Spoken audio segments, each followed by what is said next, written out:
8강 시작하겠습니다. 아까 이제 7강에서는 하스모니아 왕가의 영향으로 그 에세네파 또 바리세파 또 사두개파 이제 이런 사람들이 어떤 거에서 기원이 돼서 시작이 돼가지고 어떤 식으로 그 쭉 전개가 됐는지 이제 그걸 간단히 살펴봤고, 하스모니아 왕가의 몰락을 마무리는 못 졌는데 그나마 여기 특별히 이제 중요한 건 없고, 여기에 나오는 사람이 폼페이 장군. 이 사람은 제가 한번 처음에 그 알렉산더 대왕하고 같이 그 예루살렘 방문하는 거에 대해서 한번 말씀을 드렸던 것 같아요. 그죠? 예, 알렉산더 대왕은 철학자죠. 그 사람은. 그래서 그 지성소에는 아무나 들어갈 수 없다. 딱 이렇게 할 때 알렉산더는 그것을 수용을 했는데, 이 폼페이 장군은 그거 거절하고 직접 지성소까지 다 들어갔습니다. 들어가서 지성소 안에 딱 들어가 보니까 지성소 안에 뭐가 있었습니까? 법궤가 있었습니까? 지성소 안에? 법궤? 없죠, 이 당시에는. 그죠? 예, 아무것도 없었던 거예요. 텅 빈 그 공간만 있었던 거죠. 그 사람이 본 것은 뭐밖에 없었냐면은 그 벽이 삥 둘러가면서 거기에 그 에덴 동산이 이렇게 그 놓아져 있었다고 그럽니다. 그 기록에 의하면은 그 에덴 동산에서 아담 하와가 그렇게 그 사는 그 장면들이 그 기록이 돼 있었고, 그거밖에 보지를 못했다. 예, 그렇게 돼 있는데, 하여튼 그 이후로 이 폼페이가 비참한 죽음을 당하죠, 애굽에서. 그래서 이제 그것이 바로 하나님의 심판이다. 이제 이렇게 그 유대인들 기록에 얘기하고 있는 걸 볼 수가 있는데, 예. 하여튼 폼페이 장군이 BC 63년에 두 형제의 싸움을 이용을 해가지고 예루살렘의 가나안 땅에 들어와 가지고 결국은 뭐 형식적으로만 그 왕위를 잇게 해주고 실질적으로는 그 로마 제국이 통치를 하는 이제 그러한 역사가 이제 일어나는 거죠. 예. 예. 그래서 뭐 여기 뭐 그 자세한 내용들은 기록이 되어 있으니까 여러분들이 그 나눠드린 것 참고로 해서 보시고, 예. 자, 이제 이번에는 이제 로마 제국이 등장하는 모습을 한번 보여드리겠습니다. 그래서 이제 이 로마 제국은, 예. 사실 로마 제국은 여기 보면 처음에는 뭐 거의 그 무시할 정도로 그냥 아주 작은 부족. 그래서 이웃 민족들에게 억압받고 통치받고 하는 그런 민족이었다가 이제 도시 국가로서 이제 굳건하게 쓰는 거죠. 재미있는 게 뭐냐면은 리퍼블릭, 로마 리퍼블릭. 리퍼블릭은 뭡니까? 공화국이라는 거예요. 공화국. 그래서 백성들이 그 대표자를 뽑아가지고 마치 우리 국회의원 뽑듯이 그 사람들이 그 정치를 할 수 있게끔 그렇게 하는 거죠. 그러니까 BC 500년이에요. 지금부터 얼마입니까? 2500년 전에 뭐가 있었다는 거예요? 민주 정치가 여기 있었다는 거예요. 대단하지 않습니까? 이런 것들이 보면은, 그죠? 그러니까 우리 민주 정치가 갑자기 뭐 어느 날 20세기 들어와서 뚝 떨어진 게 아니고 기원이 옛날부터 이렇게 있었다는 거예요. 그래서 이 로마 공화정이 되면서 이게 이제 막 그냥 나라가 부강하기 시작을 한 겁니다. 그러니까 이제 공화정이 되니까 여기 구성원들이 어떻습니까? 한 사람 한 사람이 정말 이 로마를 사랑하는 마음이 우리가 흉내낼 수 없을 정도로, 또 언어로 표현할 수 없을 정도로 그렇게 사랑을 하는 거예요. 정말 로마를 위해서는 목숨도 바치겠다. 이렇게. 예. 물론 우리 하시림도 율법을 위해서, 하나님을 위해서는 목숨을 바치겠다는 그런 삶을 살았지만은, 로마 사람들도 그런 식의 삶을 살았던 거예요. 그러다 보니까 주변 영토를 점점 넓혀가가지고 나중에는 어떻게 되는 겁니까? 지중해를 포함하는 그러한 데까지 이 영토가 확장이 되지 않습니까? 그렇게 해서 이 로마 11호가 뭐냐면은 이게 이제 1차, 2차, 3두 정치가 벌어지는 거죠. 그래서 그 원로원을 통해서 모든 것이 결정이 됐는데, 이제 이렇게 되다 보고 나라가 이제 커지다 보니까 이게 이제 권력이 집중되게 되는 거죠. 1차, 2차, 3차, 1차, 2차, 3두 정치가 일어나고, 이제 이 이후로는 뭐예요? 여기에서 이제 승리자가 뭐가 되냐면 신격화가 되는 거예요. 시저, 또 아우구스투스 이런 사람들이 신격화가 돼가지고, 이 다음부터는 이제 그 신의 아들, 그 왕들이 뭐 신의 아들 뭐 다 이런 거 아니니까, 그죠? 이때부터 제국화가 되는 거죠. 제국화. 힘으로 누르는. 그래서 어떻게 보면 이 로마 공화국 때가 어떻게 보면은 그 로마 제국의 가장 황금기가 아니었나. 물론 물질적으로 보면은 로마 제국 시대가 그 제국이라는 건 뭐예요? 힘으로 다 뺏어오는 거예요. 그러니까 이제 물질적으로 풍요했지만은 결국은 그게 뭘 불러옵니까? 부패와 타락을 불러오는 거예요. 그러니까 로마 제국 말기에는 그 타락상이 말도 못합니다, 이게. 예, 예. 그러니까 로마 제국이 가장 건강할 때, 가장 건전한 시절은 바로 이 공화정 시대였다. 그래서 이제 공화정 시대가 어떻게 이제 마무리가 되냐면은 바로 이 삼두 정치로 마무리가 되는 거죠. 그래서 기원전 59년에 바로 이 폼페이와 크라수스와 시저에 의해서 삼두 정치가 시작이 되는 거죠. 그러니까 이 사람들이 공화정을 대표하는 그 3인 정치, 3인방 정치가 되는 거죠. 그러니까 공화정을 밑에 두는 거죠. 그러니까 이 사람들이 모든 나라의 의사를 이 사람들이 결정을 하는 거예요. 그래서 처음에는 서로 평화롭게 잘 진행이 됐지만은 최후의 승자는 누굽니까? 시저가 승리를 한 거죠. 이 시저를 보면은 로마 명문가 출신이죠. 그래서 그 집정관, 그 공화정 속에서도 그 행정을 할 수 있는 그 사람들을 집정관을 뽑아가지고 행정가로다 이렇게 임명을 한 거죠. 그 집정관은 좀 그래도 권력이 좀 있는 거죠. 행정을 하니까 돈도 만지고 뭐 군대도 만지고 막 이러니까 이게 이제 이 삼두 정치로 가는 어떤 그 첩경이 된 거죠. 그래서 제1차 삼두 정치가 되는데 이 크라수스라는 사람이 의문의 죽음을 당합니다. 그러다 보니까 세 사람이 서로 이렇게 해야 되는데 삼두 정치에서 종결이 돼버리죠. 그러니까 둘만 남은 거예요. 시저와 폼페이 둘만 남았는데 우리 좀 전에 그 폼페이에 대해서 배웠죠. 그죠? 근데 그 폼페이가 어떻게 됩니까? 반기를 드는 거죠. 그래서 시저와 폼페이 사이에 전쟁이 벌어지게 되는데 BC 49년 루비콘 강을 건너죠. 이때 시저가 한 유명한 말이 있죠. 혹시 기억하시는 분 있어요? 예? 루비콘 강을 건너면서 시저가 한 유명한 말이 있죠. 주사위는 던져졌다 할 때 바로 이때예요. 루비콘 강을 건너면서. 그러니까 이제 뭐냐면 이제 마지막 결정을 하는 거예요. 시저가 이제 반기를 들고 이제 나라가 이제 반으로 갈라지려는 위기에 처해 있으니까 이 시저가 어떻게 합니까? 이 사람 장군으로서 방어를 하고 외부에 나갔다가 이게 가만히 두면 안 되겠거든요. 이 나라가 분열될 것 같아요. 그래서 어떻게 하는 겁니까? 루비콘 강을 건너면서 그 강은 들어오면 안 되는 걸로다가 이게 딱 돼 있는 거예요. 들어오면 반역이다. 이런 식으로 돼 있는 거예요. 근데 이 보니까 안 될 것 같아요. 그죠? 그래서 루비콘 강을 건너면서 어떻게 주사위가 던져졌다. 이건 뭐예요? 돌이킬 수가 없다는 거죠. 그렇게 해서 와서 이제 싸움을 해가지고 결국은 폼페이를 격파를 했고, BC 48년에 이집트에서 이제 폼페이가 이집트로 도망을 간 거죠. 도망가가지고 여기서 암살을 당한 거예요. 암살을 당하고 이제 반대로 이제 시저도 몇 년 안 있어가지고 44년에 또 브루토스. 이게 누굽니까? 자기 양아들이에요. 자식이 없어요. 이 사람이 없어가지고 양아들을 키웠는데 그 브루투스에 의해 가지고 암살을 당하죠. 그래서 유명한 또 말이 있죠. 이 사람 여기에 브루투스 너마저도. 다 사람들이 배신하는 거예요. 왜 배신합니까? 다 사람들이 공화정을 사랑하는 거예요. 근데 이제 그 삼두 정치가 다 무너지고 다 죽었어요. 크라스도 죽고 폼페이 죽고 다 죽었어요. 그러니까 정권이 다 힘이 누구한테 몰리는 거예요? 시저한테 몰리는 거예요. 그러니까 이 공화정을 사랑하는 사람들이 이 독재 정치를 볼 수가 없는 거예요. 그러니까 반란을 도전하고 막 이러는데 거기 누구까지 낀 거예요? 자기 양아들까지. 그러니까 이 양아들이 암살한 거 아닙니까? 암살하는 바람에 죽게 된 거죠. 그리고 얼마 안 있다가 시저를 뭐로 선포하는 겁니까? 신이다. 신으로. 하늘에서 내려온 신이었다. 이렇게 이제 평가를 하는 거죠. 이게 이제 전통이 되는 거예요. 그 뒤로 쭉 이어집니다.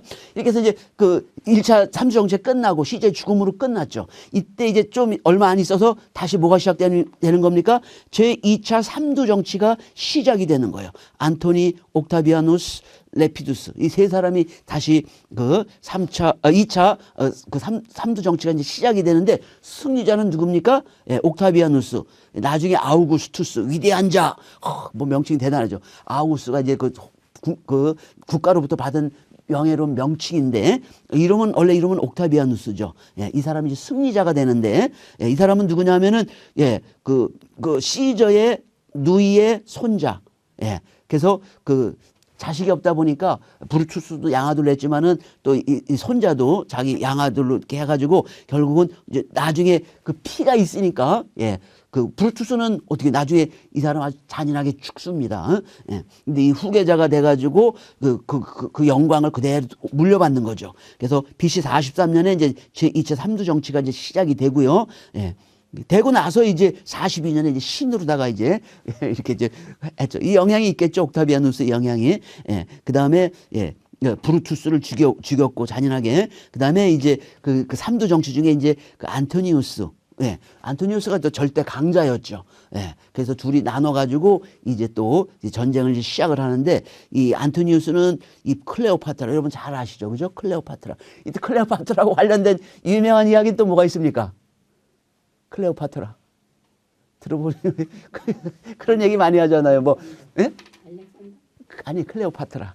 클레오파트라. 애굽의 여왕이었어요. 그런 얘기 있잖아요. 뭐냐? 만약에 클레오파트라의 코가 1인치만 낮았더라면은 그런 얘기 못 들어보셨어요? 그게 뭔 얘기냐면 그죠?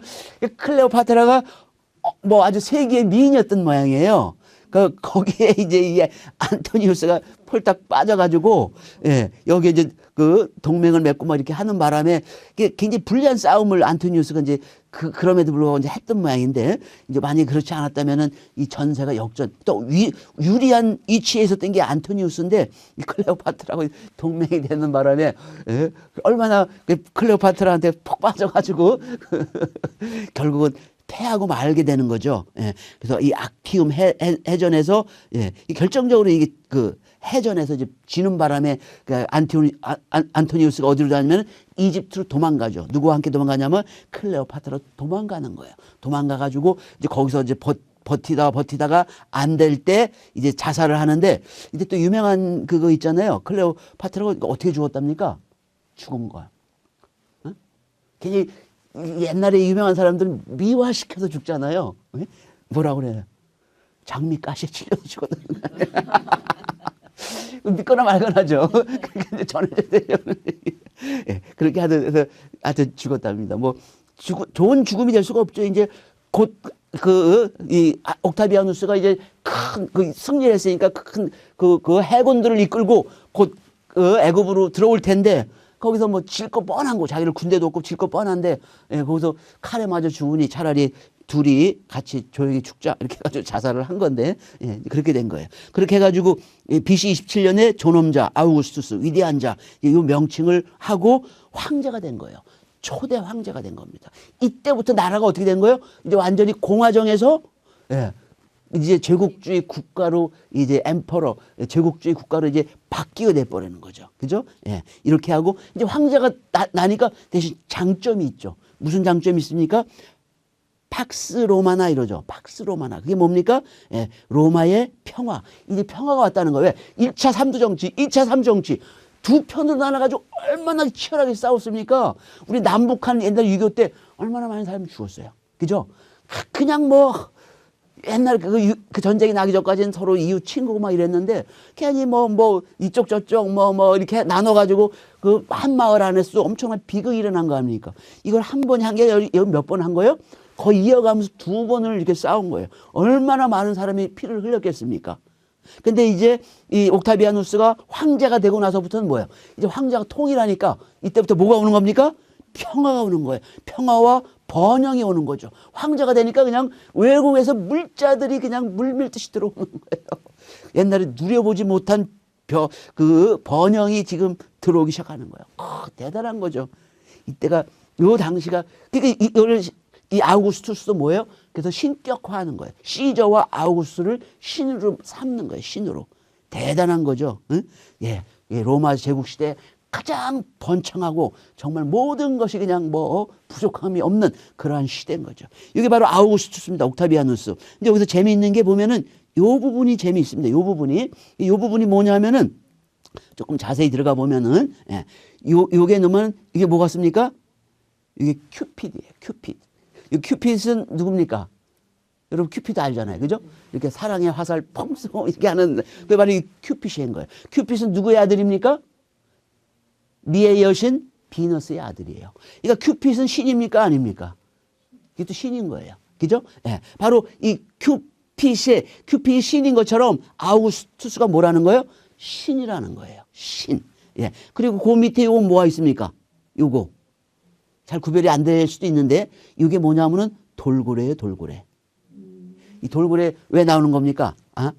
아까 아키움 해전. 대승을 한 거죠. 그죠? 이게 결정적인 승리가 돼가지고 옥타비아누스가 황제 자리에 오를 수가 있었던 거예요. 근데 숫자로만 분리했다는 거죠. 싸움이. 여기 왜냐면은 클레오파트라는 뭐예요? 연합군인 거예요. 연합군. 그 숫자로 보면 대단했던 거죠.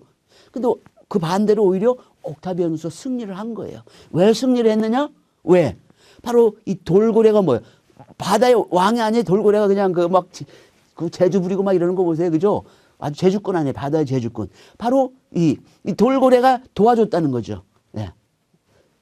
요게 뭘 상징하냐면은 바로 아우구스투스의 신성을 상징하는 거예요. 그래서 요거를 플러스 해가지고 신상을 만들어 놓은 거예요. 그죠? 그 의미를. 그죠? 아우구스는 신이었다, 이거. 인간이 아니라 신이었다. 그러니까 그 악티움 해전도 이길 수가 있었고. 그죠? 예. 이 큐핏이, 예. 이 보호해주는 신이 바로, 사람이 바로 이 아우구스투스다. 이렇게 이제 해석을 하는 거죠. 예. 그래서 요거는 그 아까 제가 그 말씀드렸던 그 폼페이 장군 그 난입한 거. 예. 그래서, 예. 이 신성모독이죠. 율법으로 보면 들어갈 수가 없는 거예요. 그죠? 그래서 그 BC 48년 애굽에서 암살당했을 때 천벌로 여겼다. 그래가지고 여기 보면 솔로몬의 시편, 이게 어디 나오냐면은 외경에 나옵니다. 외경. 이걸 또 제2경전이라고 부르죠? 여러분 이거 뭔지 기억나시나요? 외경, 제2경전. 이건 뭐예요? 카톨릭에서, 그죠? 성경으로 보는 거잖아요. 그죠? 예, 뭐요? 70인역에서 보면은 헬라어로 번역이 됐잖아요. 히브리어를. 근데 여기 보면 이 제2경전은 번역을 한 게 아니라 처음부터 헬라어로 쓰여진 게 여기 덧붙여진 거예요. 플러스가 된 거예요, 여기에. 그죠? 그 책들인 거예요. 그 책을 유대교나 우리 기독교는 뭐예요? 성전으로 인정할 수 없다. 하나님의 영감에 쓰인 책이 아니다. 이렇게 보는 거예요. 근데 가톨릭은 어떻습니까? 그 초대교회의 그 영향을 받아가지고 계속 그 전통을 갖고 쓰는 거예요. 그래가지고 이것도 제2경전도 성경으로 인정을 하는 거예요. 여기에 보면은 이 솔로몬의 시가 여기 있습니다. 솔로몬의 시. 거기에 보면 바로 이 사람에 대한 이야기가 나와 있는 거죠.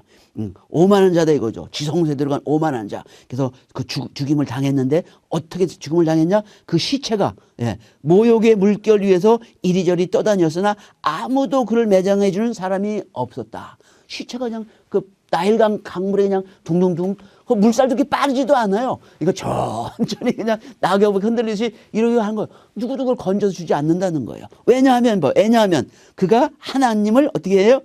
치욕스럽게 했기 때문에. 이게 이제 가톨릭에서는 이게 성경이잖아요. 성경 이게. 그 사람들에게는. 예. 그러니까 이게 이제 하나님 말씀으로 이렇게 딱 해석을 하고 그러는 거죠. 그러나 우리는 이게 성경이 아니라 중요한 귀중한 자료죠, 이게. 왜? 바로 그 신구약 중간에 있는 그 이야기들을 우리가 알 수가 있기 때문에 거기서 좋은 정보들을 제공해 주기 때문에 굉장히 귀중한 책이다. 그러나 하나님의 말씀은 아니라는 거. 하나님의 말씀이 아니라는 건 뭐예요? 오류도 있을 수 있다는 거예요. 우리가 그를 절대시하면 안 된다는 의미가 담겨 있는 거죠. 자, 이제 이렇게 해서 이 상태에서 이제 헤롯 가문이 등장하는 거예요. 지금 이제 BC 63년에 로마 제국이 가나안 땅을 점령을 해서 이게 통치를 하고 있는 겁니다. 그죠? 그래서 폼페이 장군이 들어왔죠. 그래서 폼페이 장군이 죽고 나면서 이제 그 여러 가지 이제 일이 벌어지는데 여기 이제 보면은 헤롯의 아버지 아까 제가 그 체프 시간에 말씀드렸지만은 인티파터예요. 그 아버지 이름이 인티파터인데 이 사람은 이제 그 요한 힐카누스 그 하스모니아 왕가가 아까 말씀드렸죠. 그 이두메인들을 유대교로 개종시켰을 당시 그 이두메인 유력 가문, 그러니까 귀족 출신이었다는 거예요. 이 사람이. 예. 그래서 이 사람이 그 나바테아 왕국, 그 나바테아 왕국이 이 이두메까지 점령하는 이 당시에 이제 가장 큰 왕국이 바로 나바테아 왕국이죠. 나중에 나바테아 왕국하고 관련된 성경 인물이 누가 있습니까? 바울이 있죠, 바울이. 그죠? 바울이 나바테아 왕국 군사들한테 쫓겨가지고 어디로 도망갑니까? 응? 다메섹으로 도망가는 거예요. 거기서 나중에 뭐예요? 바구니 타고 내려오잖아요. 그죠? 그때 성문을 지키던 사람들이 누구예요? 나바테아 왕국의 군사들인 거예요. 그거하고 관련이 있죠. 그죠? 3년 동안 바울이 어디가 있었습니까? 아라비아에 3년 동안. 3년 동안 가서 뭐 했는지는 기록이 안 돼 있어요. 그러나 아마도 물론 이제 가서 바울은 즉시 전도했죠. 즉시 전도하지만 거기서 당연히 전도를 했겠죠. 그러나 전도보다도 더 중요했던 것은 바울은 그동안 이제 율법의 전문가잖아요. 근데 예수님을 만나서 예수님 복음을 깨닫고 보니까 율법과 예수님의 복음 사이에 그 관계가 바울처럼 명확하게 깨달은 사람이 없는 거예요. 제자들 중에서도. 그죠? 그러니까 바울 서신이 없으면은 기독교의 신학이 안 되는 거예요. 율법과 복음 관계를 다른 데는 기록이 없어요. 모르는 거예요. 그죠? 그러니까 굉장히 중요한 거죠. 그죠? 그래서 사람들 그렇게 해석을 하는 거예요. 아라비아 3년 동안 가가지고 뭘 했냐면은 거기서 그 율법과 그 예수님 물어봤던 복음과의 그 관계들을 명상을 했을 것이다. 묵상을 했을 것이다. 거기서 몰라 신의 산에 가서 갔냐 안 가지 그건 모르지만은 하여튼 아라비아 갔다는 거예요. 요즘 뭐 이상한 것도 막 유튜브에 많이 나오더라고요. 아라비아가 신의 산이 아니라 사우디아라비아다 뭐 이런 거 나오는데 그런 거 아무 상관없어요. 사우디면 어떻고 신의 산이면 어떻습니까? 그게 뭐 무슨 신학을 연구하는데 뭐 아무 의미도 없는 거예요. 근데 그 사람들한테 중요하죠. 왜? 이게 여기다 차이가 많이 나요. 여기가 아니고 여기라면 어떻게 돼요? 관광객들이 이리로 갈까요? 이리로 갈까요? 이리 가는 거예요. 그 사람들 먹고 사는 게 중요한 거예요. 이게 둘이 서로 치열하게 싸워요. 근데 사실은 우리는 뭐 그거든 이거든 큰 의미가 없거든요. 그죠? 성경에 자세히 나오지도 않고 의미가 없는. 우리는 바울이 아라비아 와서 뭐 했을까? 분명히 그런 것을 잘 묵상을 해가지고 체계화를 시켰을 것이다. 그 체계화 시켜가지고 시키기만 하고 거기서 끝난 게 아니라 또 뭐 하는 거예요? 복음을 전했을 것이다. 복음을 전하니까 뭐예요? 이 사람들 다 갑자기 이상한 복음을 받으니까 어떻게 되는 거예요? 나바테 왕국, 이 이상한 말하는 놈이네? 이놈 잡아라! 이렇게 한 거죠. 그러니까 거기서 쫓겨가지고 다메섹까지 도망을 친 거죠. 그죠? 원래 다메섹에서 아라비아 사막으로 간 거 아닙니까? 그래서 다시 다메섹으로 갔는데, 바로 이제 그 왕후가 관련이 있는 거죠. 그래서 인티파터가 파사엘, 헤롯 두 아들을 낳았고, 그래서 인티파터는 굉장히 훌륭한 군사였지만 아주 그 처세술이 기가 막힌 사람이라고 그랬죠. 그래서 그 하스모니아 왕가에 거기서 또 정치 노름을 하는 거예요. 그래서 형한테 줄을 쓴 거죠. 근데 형한테 줄을 섰지만은 이 동생이 왕이 되는 바람에 이게 이제 형하고 다시 음모를 꾸미는 거죠. 우리가 이제 뒤집어 엎읍시다 이래가지고 자기 처가인 나바테 왕국의 구원병을 요청을 해가지고 전쟁을 일으키는데 이때 이제 문제가 생기는 거죠. 자, 그래서 요 나바테 왕국이 여기입니다. 여기 나바테 왕국이. 근데 정확하지는 않아요. 옛날이다 보니까 그냥 대충 추정치입니다. 추정치. 이 나바테 왕국의 수도가 어디냐면은 페트라입니다. 페트라 여러분 들어보셨죠, 그죠? 페트라인데 이 페트라는 여기 보면 이거보다는 이걸 보시기 낫겠네요. 여긴 다 이렇게 붉은 암벽이에요. 에돔이 뜻이 뭐라고 그랬습니까? 에돔이? 북다라는 뜻이에요. 그죠? 여기가 가보면 바위가 다 붉어요. 왜 붉은 거예요, 여기가? 뭐가 많으면 이렇게 되나요, 바위가? 철분. 철분이 산소하고 이렇게 하면은 붉은색으로 바뀌잖아요. 여기 철분이 많은 지역입니다. 그래서 철분이 많은데, 여기 바위산이에요. 바위산인데, 아마 수천 년 이게 풍화작용을 일으키고 뭐하고 그러면서 이 바위가 이렇게 계곡으로 이렇게 된 거예요. 계곡으로. 그죠? 이런 식으로 형성이 된 거예요. 형성이 돼서 이 계곡으로 하는데 이 계곡에 살면 여러 가지 장점이 있습니다. 먼저는 가장 좋은 장점은 뭐예요? 방어하기가 쉽겠죠. 저기 들어가려면 우리가 먼저 딱 막고선 딱 있으면은 여기 들어가기 쉽겠어요? 못 들어가죠. 안전하죠. 그리고 여긴 다 산악지대인데 이런 통로가 있으면 상인들 어디로 가겠어요? 이리로 길로 가야 될 거 아니에요. 다른 산길로 막 오르락내리락 낙이 뭐예요? 낙타나 이런데 물건을 많이 실었는데 왔다 갔다 할 수 있겠어요? 장사꾼들인데 안 되잖아요. 그죠? 그러니까 이런 길을 선호하는 거예요. 그러니까 여기를 딱 막고 뭐를 받을 수가 있는 거예요? 통행세를 받는 거예요. 통행세를. 그러니까 이 나바테 왕국이 여기가 부흥할 수가 있는 거예요. 이쪽이 애굽과 아라비아와 메소포타미아, 이 아프리카 이런 지역을 연결해주는 그 가운데 있잖아요. 이쪽이. 그죠? 그러니까 웬만하면 이를 통과를 해야 되는 거 장사꾼들이. 그러니까 여기 탁 자리 잡고선 엄청나게 돈을 벌 수가 있었던 거죠. 근데 또 여기가 좋은 점은 또 뭐냐면은 이 바위가 석회암이에요. 그러니까 바위를 이렇게 부셔가지고 이거 보세요. 이런 식으로 바위를 깎아내는 거예요. 조각하듯이 깎아내가지고 이 안에 들어가면 큰 방들이 막 있어요. 아파트도 막 여기는 이제 행정기관 같은데 행정기관인지 제사 지내는 곳인지 모르겠 아직 규명이 안 됐습니다. 뭔지는. 그러나 이런 식으로 여기서 들어가서 집을 짓는 거예요. 이런 데서 우리 살려고 그러면 살 수 있습니까? 없습니까? 우리 한국에서 살기 싫어요. 왜? 한국에 들어가면 어때요? 동굴 들어가면 숲의 한글은. 그죠? 한국은 숲합니다. 근데 여기도 숲할까요? 여기는 아주 뽀송뽀송합니다. 여름에 시원하고 겨울에 따뜻하고 또 뽀송뽀송한 거 여기야. 아주 살기가 좋은데요. 그러니까 이런 지역을 만날 수가 없는 데죠. 그러니까 여기에 도시를 이룬 거예요. 수만 명이 수도에 수도. 여기서 수만 명이 이렇게 산 거예요. 여기 전부 다 있습니다. 여기 이제 사람들 사는 아파트 같이 이렇게 틀 파서 이렇게 하고 여기에 또 창고도 있고 학교도 있고 뭐 전부 다 여기 이 돌을 파가지고 전부 다 이렇게 하는 거예요. 근데 이제 한 가지 문제가 있어요. 여기 해결해야 할 문제가 있어야 되는 거죠. 제가 늘 강조하는 거. 한 가지 해결해야 되죠. 다 좋죠. 이렇게 통행세 받아서 일도 안 하고 그냥 통행세만 받아 먹고 사는 데가 여기고 집을 건축할 필요도 없이 여기 파면 돼요. 바위 파기도 너무너무 쉬운 거예요. 가서 파면 내 집이 되는 거야. 살기도 너무너무 좋아. 다 좋아. 근데 한 가지 부족한 게 하나 있어요. 이게 뭘까요? 식수. 물이 부족한 거예요. 물. 그렇잖아요. 여기 사막 같잖아요. 여기에 뭐 강도 없고 비가 그렇게 많이 내리는 데가 아니에요. 여기도 비가 굉장히 적게 내리는데요. 식수가 중요한 거잖아요. 어떻게 해결하겠습니까? 그게 중요한 거죠. 그죠? 근데 그게 중요한 게, 그거 해결하는 게 바로 여기에 이제 그림에 나와 있는 거예요. 그래서 제가 옛날에 여기 갔는데 이런 걸 다들 모르는 거죠. 이런 거를. 그죠? 그냥 가서 신기하다고 하지만은 그 신기한 이전에 여기 사람이 살 수 있으려면은 기본 조건들이 마련이 되잖아요. 그죠? 그러니까 돈은 있으니까 식량을 얼마든지 사올 수가 있어요. 근데 물도 사올 수 있을까요? 물을 어떻게 갖고 올 거예요?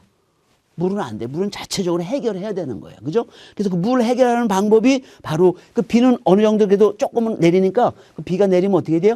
댐을 막아가지고 물을 모읍니다. 물을 모아가지고 여기는 깊은 바위, 그 계곡으로 들어가는 데잖아요. 물을 글로 끌고 들어가야 되는 거예요. 근데 여기 보면 물길이 보입니까? 안 보입니까?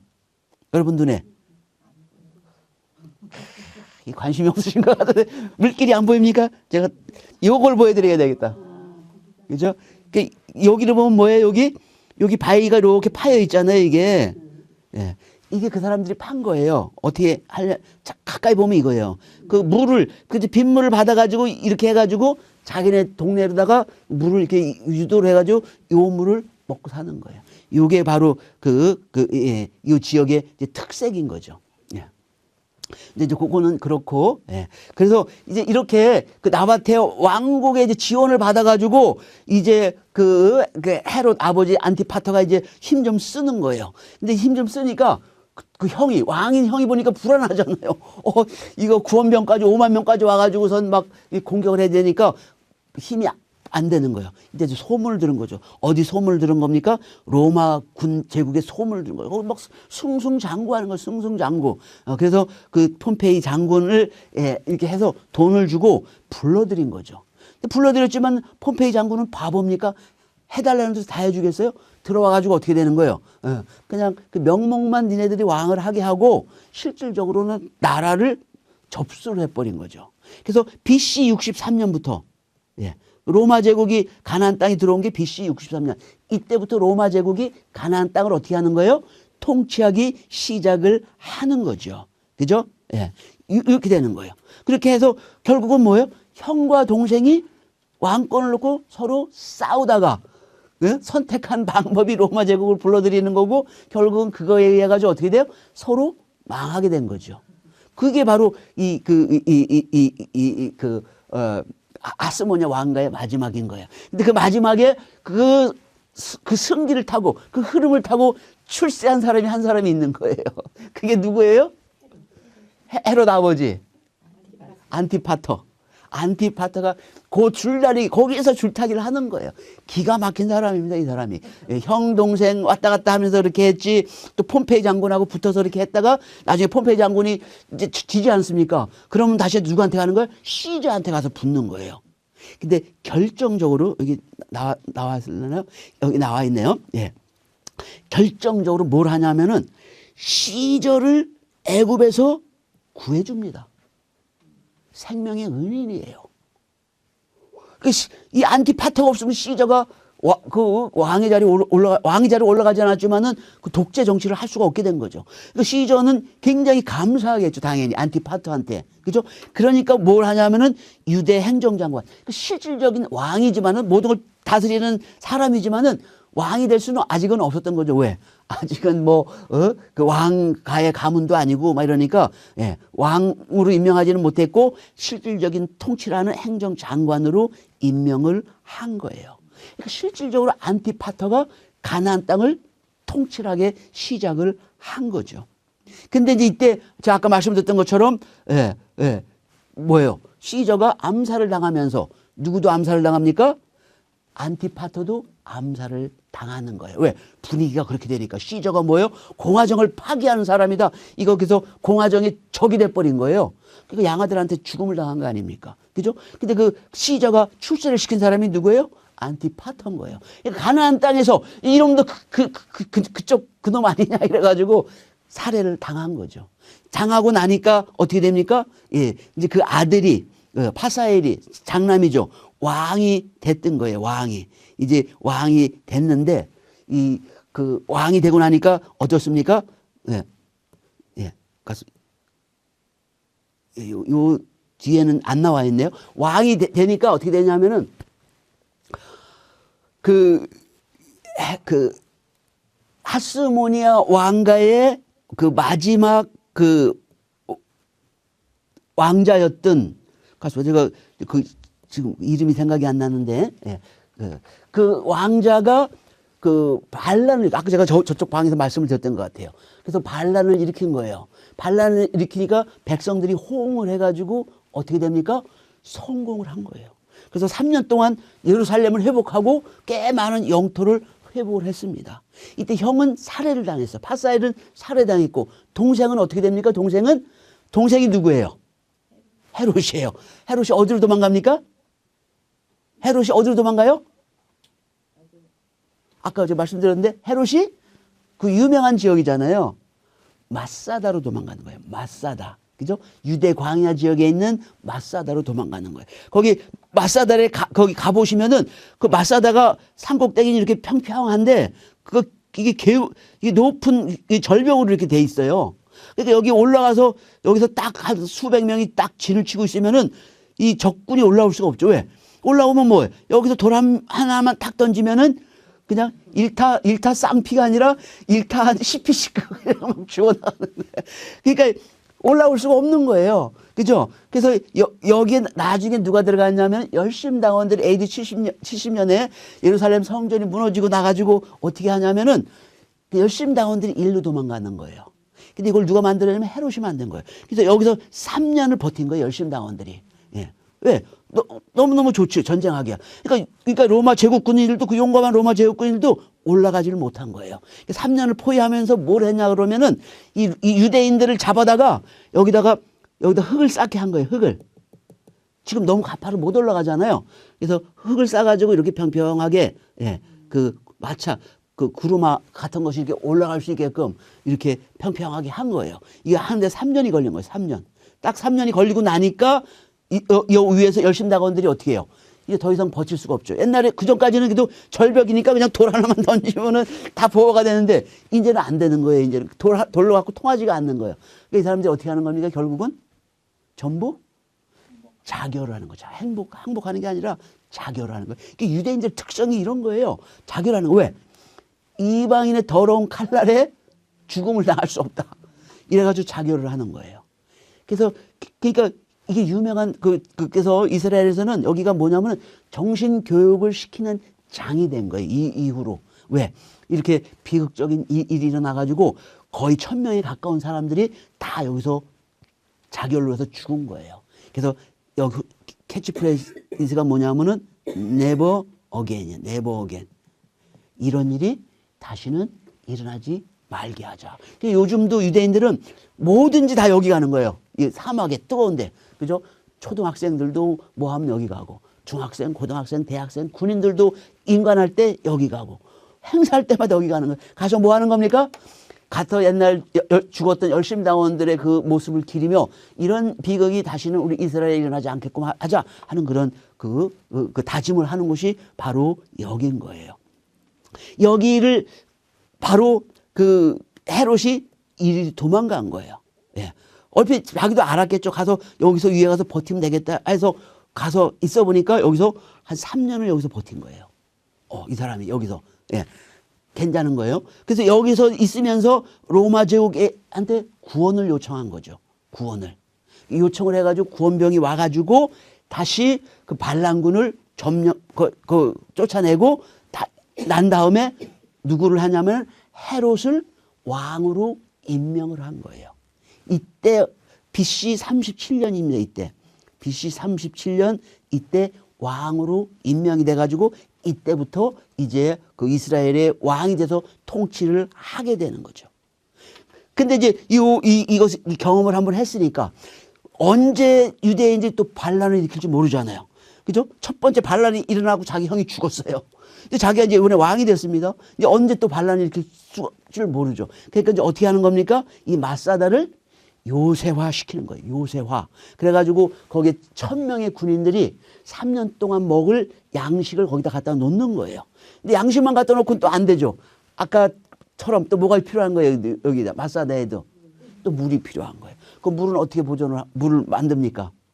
그 물도 마찬가지예요. 거기도. 수로를 만들어가지고 겨울철에 잠깐 내리는 그 비를 흘러가지 못하게 막아가지고 댐을 막아가지고 그 마사다 안에 엄청나게 큰 수로 거의 빌딩으로 막 10층 이상 되는 그런 그 물통을 쉽게 얘기하면 물통이죠. 그거를 대여섯 개 만들어 놓은 거예요. 여기 마사다 안에. 그래서 거기서 물을 채워가지고 그 물을 가지고 3년을 버틸 수 있게끔 그런 식으로 했던 거죠. 근데 이제 이 헤롯은 자기 그 이후로 생존해 있을 동안에는 이것을 써먹지를 못했던 거예요. 한 번도. 그러니까 그 사람은 이걸 피하기 위해서, 그죠? 다시는 그러니까 써먹을 게 생기지 않도록 이 사람은 사전에 엄청나게 치열하게 공작을 한 거예요. 네. 그래서 비밀 경찰을 만들어 가지고 그 유대인들, 바리새인들 이런 거 행적 이런 것들 다 추적하게 하고 좀 이상하게 행동하는 놈들 다 잡아다가 고문하고 죽이고 이렇게 하고 심지어는 어디까지 하는 거예요? 자기 가족까지도, 자기 와이프, 그 하스모니아 왕가의 공주입니다. 이스라엘 백성들이 다 존경하는 그 공주예요. 그 결혼을 했습니다. 공주를 죽이는 거예요. 왜?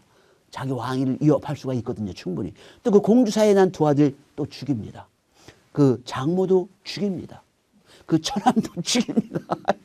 이게 제가 완전히 죽입니다. 자그마치 자기 친척도 아니죠. 진짜 자기 가족이죠. 7명을 다 죽이는 거예요. 이렇게 잔인한 거. 그 결과로 다시는 마사다를 써지 않아도 되는 그런 삶을 살았던 거죠. 대신 이 사람은 엄청난 비난 속에서 마지막 죽을 때 엄청난 비난 속에서 죽은 거죠. 그래서 들리는 내려오는 얘기에 의하면 그렇답니다. 그러니까 이 사람은 자기가 죽으면은 이스라엘 백성들이 자기를 위해서 아무도 눈물을 흘리지 않을 거라는 것을 안 거죠. 오히려 박수치게 좋아하는. 그러니까 이 사람이 이스라엘 백성들을 울게 하기 위해서 꾀를 하나 낸 거예요. 그게 뭐냐면은 그 당시에 그 제일 유명한 랍비. 그 제가 말씀드렸잖아요. 그 바리새인 중에 제일 그 누가 제일 그 인기가 좋으냐 이거예요. 그 제일 유명한 랍비를 잡아서 가둬놓은 거예요. 그리고 자기 부하한테 명령을 내린 겁니다. 내가 죽을 때, 이 랍비를 같이 죽여라. 왜? 그러면 이스라엘 백성들이 헤롯을 위해서는 울지 않겠지만은 그 유명한 랍비를 위해서는 다 같이 백성들이 울 것이다. 그렇게 해서 그렇게 한 거예요. 근데 실제 죽었을 거야, 안 죽었을 거예요? 그 부하가 명령을 안 들은 거예요.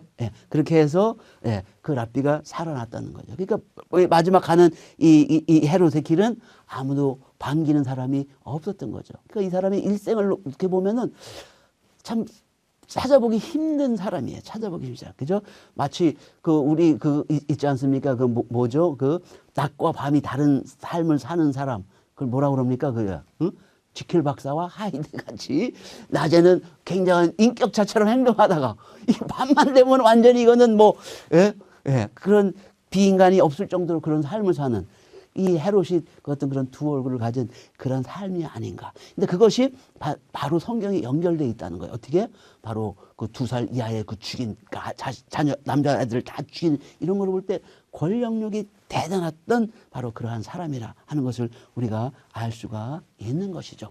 시간이 지금 딱 맞췄네요, 지금. 그래서 여기까지만 우리 이제 8강 하고 또 다음 주에 또 계속 이어서 하겠습니다. 혹시 질문 있으신가요? 질문? 질문 없으면 기도하고 마치겠습니다. 사랑의 아버지 하나님 감사합니다. 저희도 아버지 하나님 오늘 이렇게 축복해 주시는 가운데 오늘 7강과 8강을 공부를 했습니다. 이 공부를 통해서 저희들 보다 더 성경이 쓰여진 그 배경에 대한 지식을 잘 가질 수 있도록 인도하여 주시고, 그리하여 성경이 담긴 우리 아버지의 마음을 올바로 이해하고 깨닫고 또 실천하는 저희들 다 될 수 있도록 축복하여 주시옵소서. 이제 또 벌써 올 학기도 벌써 4분의 3이 지났습니다. 남은 4분의 1 우리 아버지 하나님께서 잘 인도해 주심으로 말미암아 유정의 미를 거둘 수 있도록 인도하여 주시고, 정말 이 공부가 형식적인 공부가 아니라 뭔가를 배우는 그런 실질적인 공부가 되어서 우리 아버지 하나님 기쁘게 해드리는 그러한 우리 신학교가 될 수 있도록 역사하여 주시옵소서. 다음 주 다시 건강한 모습으로 만날 때까지 눈동자처럼 지켜 보호해 줄 줄로 믿고 감사드리며 예수 그리스도 이름 높이 받들어 간절히 기도드렸사옵나이다. 아멘.